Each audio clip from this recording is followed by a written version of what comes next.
안녕하세요. 일단 국어의 시아 선생님입니다. 자, 오늘은 두 번째 수업인 나는 누구인가에 대해서 배우도록 할 건데요. 나는 누구인가는 인문 분야의 글로 제가 가장 자신 있어하고 잘 가르치는 부분입니다. 저를 잘 따라오시면은 이 글 전체가 다 이해가 될 거고요. 첫 번째는 이해고요. 그 다음에는 구조도를 여러분 스스로 그릴 수 있는 게 되어야 될 것 같아요. 왜냐면은 이 글을 보여오는 특징은 우리가 이미 첫 수업 때 했듯이 인문 분야 자체의 글의 특성을 좀 알아보자라는 거거든요. 인문 분야 글의 특성은요, 여러 명의 학자가 나오게 되거나 혹은 시대의 순서대로 진행이 되거나가 통상적입니다. 최근에는 여러 명의 학자가 안 나오고요, 한 명의 학자만 이렇게 쭉 파고드는 경우도 있긴 해요. 그런데 대체로는 2명 정도의 학자가 나오게 됩니다. 혹은 일반적으로는 이렇게 생각했는데 우리 학자는 이런 식으로 생각한다는 식으로 글이 전개가 돼요. 즉, 글 전체가 쪼개기로 되어 있다. 즉, 비교와 대조다. 라는 걸 알고 계시면은 글의 구조도가 끝납니다. 그럼 이제 디테일로 들어가면 뭐예요? 그것에 대한 카테고리화를 쫙 하시면 되는 거죠. 우리가 나는 누구인가에서 중요한 학자는 마틴 부버예요. 근데 마틴 부버 관련된 논리를 쫙 전개를 하고 그렇지 않은 쪽의 논리를 쫙 전개해 놓으면은 키워드가 섞일 수가 없습니다. 주관적이냐, 객관적이냐, 혹은 사적이냐, 공적이냐는 식으로 키워드가 쪼개지기 때문에 요거를 섞어버리면 바로 오답이 되는 구조예요. 자, 그렇다면은 본문을 같이 딱 읽고 나서 여러분이랑 같이 수업 시간에 예쁘게 표로 정리해 보도록 하겠습니다. 일단 우측에 있는 제재기가 먼저 읽어보도록 하죠. 교훈적이고 철학적이고 예시적이에요. 예시가 굉장히 많고요. 교훈을 뭔가 주고 싶은 건 마지막 부분에 있습니다. 당연히 철학에 관련된 제재를 다루고 있고요. 특징 들어가면요. 여러 명의 학자가 나옵니다. 실제 수능에서는 많아봤자 3명일 겁니다. 지문이 길 수가 없어요. 그래서 많은 철학자들을 들으면서 왜 내 말이 맞는지 이런 것도 논리적으로 좀 설명하고자 해요. 두 번째는 2개 이상의 개념 비교대조, 쪼개기하고 있죠? 그러면서 결국 인간이란 무엇인가가 아니라 나는 누구인가가 아주 중요한 주제다라는 걸 얘기하고요. 중간중간에 질문을 던져요. 답을 해요. 그러면서 마지막에도 질문 던지고 답을 합니다. 이때 질문이란 거는 진짜 질문이에요. 답이 정해져 있는 질문, 서리법이라고 하기 조금 어렵고요. 진짜 질문을 함으로써 여러분이 스스로 생각해봐라 라는 게 될 겁니다. 나는 누구인가? 이 답이 정해져 있진 않잖아요. 그런 것들입니다. 서리법이랑은 조금 다르다. 자, 들어가 보도록 하겠습니다.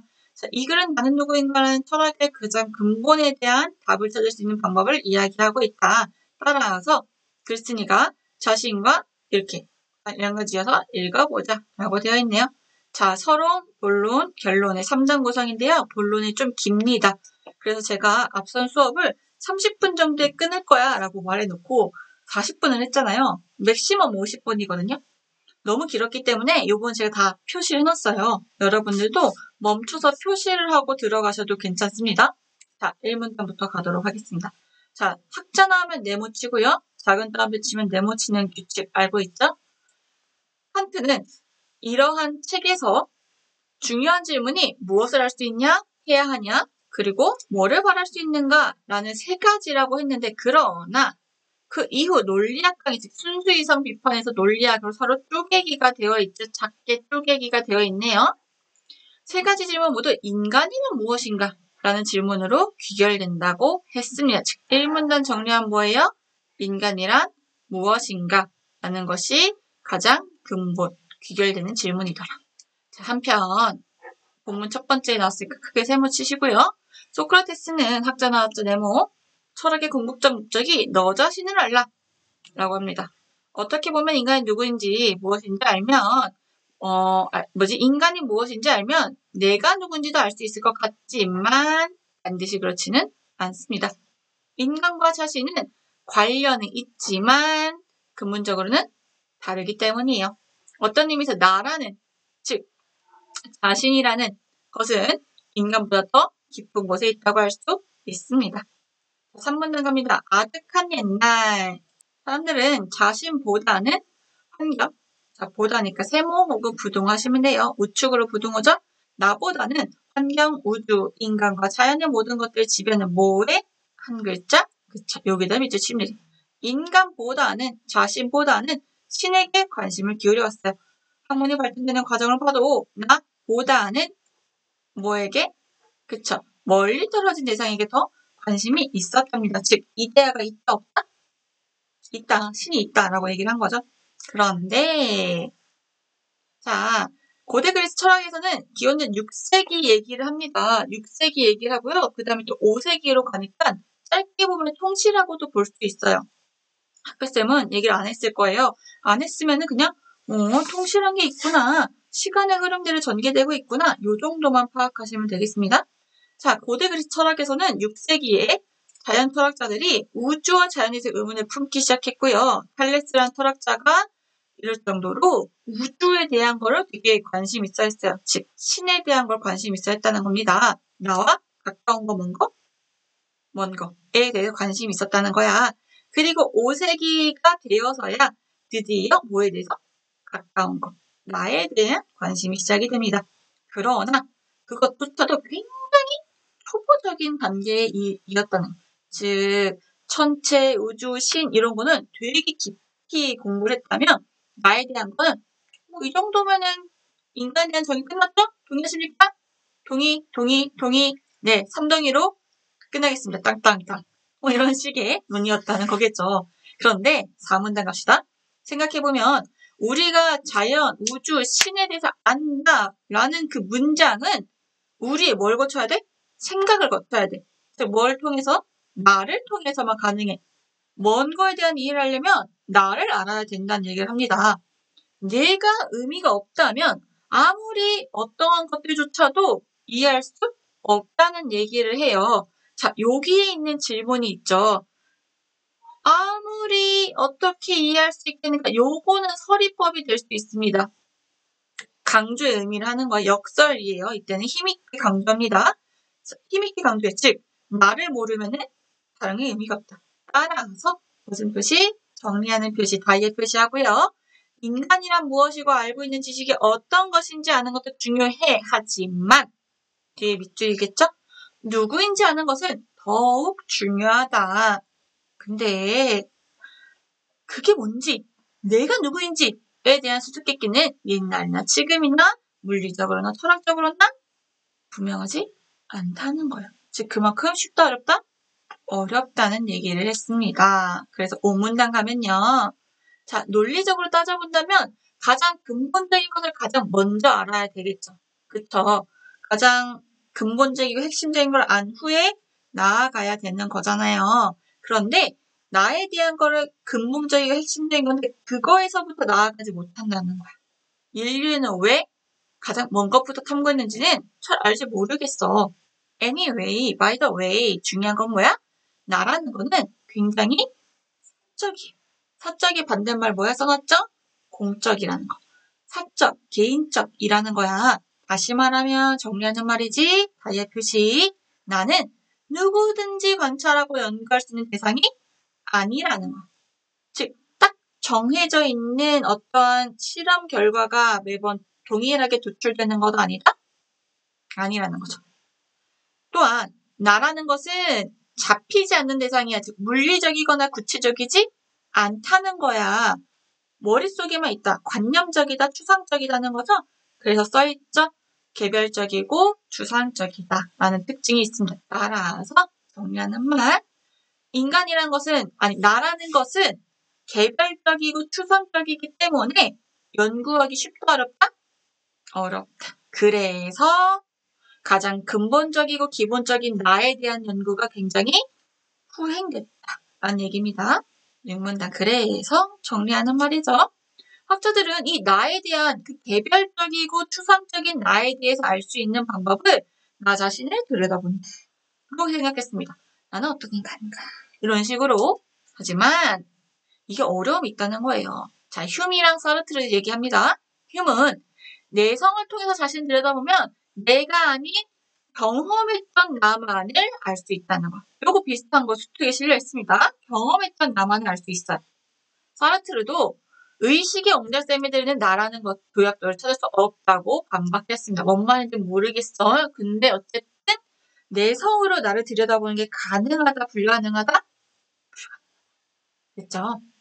달리는 기차 안에서 아무리 바닥을 본다고 해도 이게 달리는 건지 멈춰 있는 건지 알 수 없다는 것과 비슷하다 비유하고 있죠. 자, 그와 비슷하게 비유, 나만을 들여다봐서는 내가 지금 달리는 기차인지 멈춰 있는 기차인지 모른다는 거예요. 이해되시나요? 자, 실문단 갑니다. 그렇다면 질문을 짜세 잡죠? 어떻게 해야 알 수 있을까? 라고 합니다. 자, 인류가 자연, 우주, 신보다 늦게 자신을 살피기 시작한 것은 소크라테스가 너 자신을 알라는 것이 서학의 시작이 아니라 궁극적 목표다라고 하는 것과 사실은 일치하는 겁니다. 즉, 너 자신을 아는 것이 일반적인 다른 모든 것들을 알아야지만 나를 알 수 있기 때문입니다. 자, 즉 가장 어려운 건 뭐라고요? 나를 아는 것이라고요. 자, 계속 나를 발견하는 것은 나를 중심으로 한 다른 존재와의 관계 속에서 비로소 가능하다. 이게 사실 이 글의 핵심이에요. 다른 존재와의 관계라는 얘기 나오고요. 마틴 부버의 주장인데요. 제가 잠깐 전공 살짝 팠던 내용인데 ich und du라고 하는 부분이에요. 독일 철학자라서 ich가 I고요. du가 U예요. 영어로 치면 나와 너의 관계 혹은 du, 너와 s, it입니다. 영어로 치면은 그것의 관계 없이는 나는 없다는 거죠. 즉 뭐가 있어야 돼? 나 말고 대상이 있어야 된다는 얘기를 하고 있는 거죠. 자, 철학자도 이렇게 여기서 생각을 하는 거야. 나라는 존재와 너라는 존재와 그것의 존재는 다 다른 거고 나는 달리는 기차에서 바닥 보는 것처럼 나만을 보고는 나를 알 수 있다 없다? 없다. 그래서 주변의 창문을 막 보면은 내가 달리고 있구나. 창문 봤는데 멈춰서 나 가만히 있구나. 이게 되는 것처럼 내와 너가 그것이 있어야지만 내가 누군지 알 수 있다는 얘기입니다. 자, 계속 그는 나가 가질 수 있는 근본적인 관계는 나와 너의 관계에 나와 그것의 관계 둘뿐이라고 얘기합니다. 그런데 슬래시 이 두 관계에서 유의할 것은 너와 관계를 맺는 나와 그것과 관계를 맺는 나는 같지 않다는 겁니다. 즉 궁극적으로 너와 그것은 다르다는 얘기를 하는 거예요. 이것은 나가 불변하는 실체로서 존재하는 것이 아니라 이거 중요한 내용이에요. 맺는 관계에 따라 바뀌는 특별한 존재다. 다시 너랑 관계를 맺는 나는 그것과 관계를 맺는 나와 다르다는 거예요. 너랑 그것이 다른 존재이듯이 너랑 그것과 관계 맺는 나도 변할 수 있다. 세 글자로 변적이다. 다른 말로 뭐 하지 않다? 절대적이지 않다. 첫 수업 때 제가 했던 서양 철학사의 가장 궁극적인 것, 절대 진리에 대한 얘기 해봅시다. 절대 진리, 불변하는 것, 고유한 것, 모든 곳에 적용할 수 있는 것, 객관적인 것, 있다 없다? 없다라고 보는 것 같습니다. 일단 그렇지 않고 가변적이고 상대적이고 변화 가능한 것, 그것이 바로 뭐다? 나라는 존재다. 얘기하는 것 같아요. 자, 내려가면요. 더 전개를 합니다. 자, 그것, 즉 it, 돈, 집, 국가 등 몇 인칭? 3인칭으로 표현되는 것들과 관계를 맺는 것은 나의 아주 일부분일 뿐입니다. 왜요? 예시 듭니다. 자, 예시 보라색 글씨 써놨어요? 예시. 자, 보라색 글씨는 여러분, 예시가 글의 전개 방식의 표현법이 있거든요. 표현법에 속한다는 거예요. 질문, 예시, 비교, 인과 이런 것들을 저는 보라색으로 보통 필기합니다. 보라색 되어 있는 걸 여러분들이 다른 색깔로 정리해두면 더 좋을 것 같아요. 예시 들어갈게요. 나는 이 물건의 소유주예요. 그쵸? 이 물건이 곧 나는 될 수 없어요. 이 관계는 유일하지 않아요. 왜? 이걸 제가 여러분에게 주거나 하면은 잃어버리면은 그쵸? 변화하는 거잖아요. 그런 겁니다. 그래서 예시는 항상 앞뒤가 같은 말이자 중요하다라고 얘기했어요. 자, 이것의 관계는 일부일 뿐이다 라고 되어 있죠. 전체는 아니다. 유일하지 않다. 유한하다 라고 얘기하고 있죠. 일부이고 유한하다. 자, 성격 써있죠? 국한적이고 유한적이다. 다른 사람들과 표면적인 관계를 맺었을 때도 그 마찬가지예요. 진짜 나를 오픈하지 않고 그냥 피상적인 관계를 맺을 때도 마찬가지입니다. 내가 하나의 기능인으로 다른 사람과 일을 처리한다면 그때 나는 얼마든지 다른 사람을 대체할 수 있어요. 예를 들어서 제가 여러분과 피상적인 관계를 맺는다면 여러분은 다른 어떤 선생님이 와도 아무렇지 않아요. 아무런 차이를 느끼지 못합니다. 그런 내용이에요. 그리고 그쵸?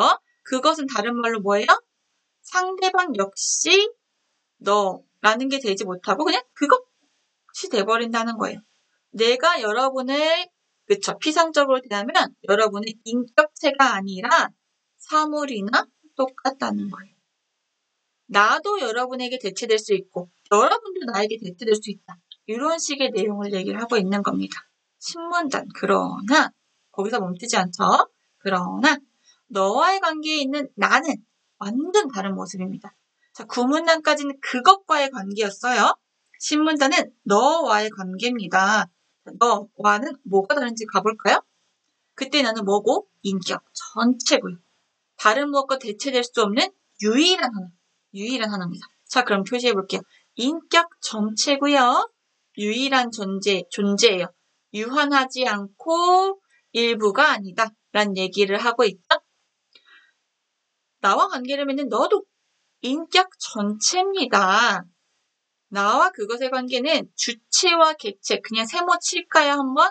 자, 세모 쳐볼게요. 주체와 객체의 관계이자 차등의 관계이지만 너와의 관계는 주체와 주체의 동격 관계라는 거예요. 너도 사람이고 나도 사람이야 라는 거죠. 자, 유일무이한 두 존재들의 무슨 관계, 동격 관계, 무슨 관계, 대등 관계. 잘했습니다. 이때 나를 보다 진정한 나라고 할 수 있다라고 얘기를 하고 있죠. 여기까지 이해되시나요? 따라오고 있어요? 자, 내가 여러분을 너로 대할 때 나 역시도 너 역시도 서로 동격 관계, 대등 관계, 유일무이한 존재 대체될 수 없어. 이런 내용이네요. 자, 1문단 예시 들어버려요. 모를까봐. 회사에 A란 사람이 있는데 동료들과는 굉장히 피상적, 기능인으로 만난, 직책으로 만난. 그렇기 때문에 다른 사람, B, C, D, E, F가 와도 아무런 문제가 없어요. 따라서 업무적 관계는 나와 그것의 관계, 피상적인 관계라는 거야. 그러나 집을 들어왔는데 아이가 아빠, 엄마 하고 막 달려와. 자, 그때 아이와는 단순히 아빠랑 자녀라는 기능인으로서 만나는 게 아니라 나는 자녀를 양육하는 기능인, 자녀는 아빠에게 보살핌을 받고 뭔가를 하는 기능인이 아니라 인격 전체가 총동원되는 나와 너의 만남이라는 거야. 중요한 거는 기능이 아니라 이 포인트입니다. 아니 아빠 역할 하잖아요. 역할을 한다는 게 포인트가 아니야. 본문에서는 기능이 아니라 인격 전체다라는 걸 포인트로 잡으셔야 돼요. 그쵸? 당연히 그 사람은 아버지란 기능, 회사원이라는 기능, 아들이라는 기능, 그죠? 사회인이라는 기능 다 가지고 있지. 그렇지만 그 모든 기능을 총동원해서 얘를 만난다는 거야. 그게 포인트야. 그러면은 무슨 만남이 된다? 너와 나의 만남이 된다는 거야. 자, 그러므로 정리하는 말입니다. 결론 내려요. 자, 집중하세요. 나는 누구인가? 인간은 무엇인가? 는 같아 달라? 달라. 그리고 실제 이 글에서 하고 싶은 질문은 뭐야? 그쵸? 인간은 무엇인가가 아니라 나는 누구인가 질문이죠. 왜 다른 차원이에요? 주장에 대한 근거 뭐예요? 인간이 무엇인지 묻는다고 해서 나를 아는 것도 아니고요. 인간을 아는 지식과 나를 아는 지식은 다르기 때문이에요. 이런 거죠. 인체는 70%는 물로 이루어져 있고 뼈와 근육이고 무슨 에너지를 하고 어쩌고저쩌고 안다. 그렇다고 해서 그 사람이 어떤 사람인지 아냐? 아니죠. 인격체에 대한 건 모른다는 거죠. 자, 그래서 인간에 대한 지식은 그거이고요. 객관적이고요. 수치화할 수 있고요. 정보화할 수 있어요. 이론적으로 혹은 객관적으로 규정할 수 있어요 라는 거 나오죠. 자, 그럼 한번 우리가 아까 세모 표시로 그냥 했듯이 지식, 이론적, 객관적으로 규정할 수 있는 것이다. 객관적이기 때문에 원칙적으로 동의할 수 있다는 겁니다. 그러나 나에 대한 지식은요. 객관적이지 않아요. 다른 말로 뭐라고 하시면 돼요? 잘했습니다. 주관적이에요. 조분으로는 지식이 될 수 없다. 즉 이론화할 수 있다. 규정할 수 있다. 없다? 없다. X 치시면 됩니다. X 객관적이지 않다. 그럼 객관이란 키워드가 나면 어디를 선택하면 돼요? 그것은 지식 이상이고 일으킬 수 없는 인격 전체. 그쵸?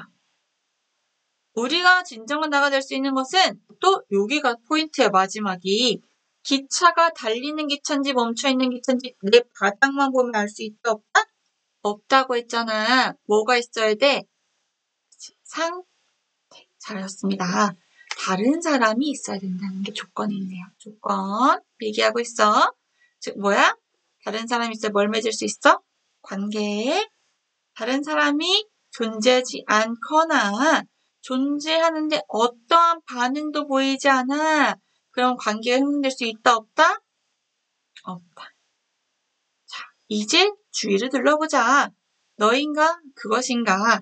그리고 나에게 너인가? 그것인가? 라고 하면서 마지막에 질문을 내리면서 독자들에게 뭔가 난 도대체 상대방이 무슨 존재였지? 난 지금까지 시아쌤에게 어떤 존재였지? 시아쌤 수업에 반응을 했나?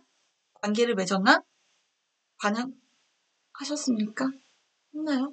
그죠? 지금 대답 잘하고 있으면은 반응을 잘 한 겁니다. 우리 선혜호 친구들은 항상 반응을 잘 해주시니까. 그러면 여러분과 나는 서로 무슨 관계다? 그쵸? 나와 너의 관계, 인격 전체가 동원된 관계에 객관적이야, 주관적이야?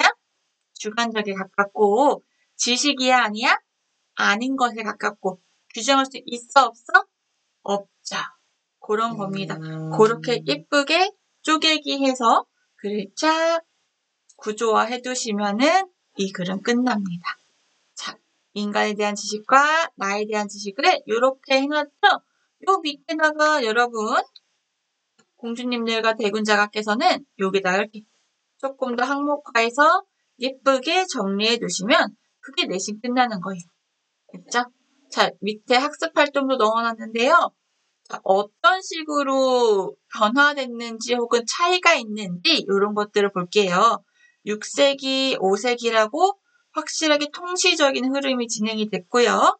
소크라테스, 칸트, 휴엄, 사르트르로 진행이 됐으며 마지막에 부버의 얘기를 하면서 글을 맺게 됩니다. 자, 인간에 대한 지식과 나에 대한 지식 같다 다르다? 다르다. 요거를 우리는 쪼개기라고 했고요. 객관적인 것과 주관적, 사적이죠. 그리고 뭐였죠? 불변 하는 거고 밑에는 가변 이런 거였던 것 같은데요. 제가 지금 단어가 막 생각이 안 나요. 규정, 그렇죠? 규정, 불변보다는 규정. 여기 써있네요. 규정, 그렇죠? 이런 식의 것들. 자, 잠시만요. 이런 것들이죠. 동의. 이런 거에 낚이면 있는데 여러분. 사람들은 나에 대한 지식에 동의 내릴 수 있다. 사람들은 나에 대한 지식에 동의를 내릴 수 있다. 맞는 말, 틀린 말? 틀린 말이죠. 나에 대한 지식에 동의를 내릴 수 없어요. 인간에 대한 지식만 동의할 수 있습니다. 되게 좋은 말이다. 동의한다는 거는. 그렇지만 여기서는 나에 대한 지식이 아니다. 라고 얘기를 합니다. 하나 더 적어도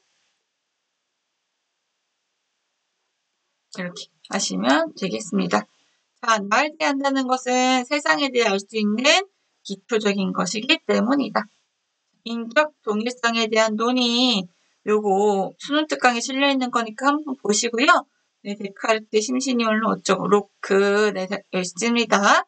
한번 칸트도 여기 있네요. 그쵸? 그렇게 한번 쭉 읽어보시면 좋겠습니다.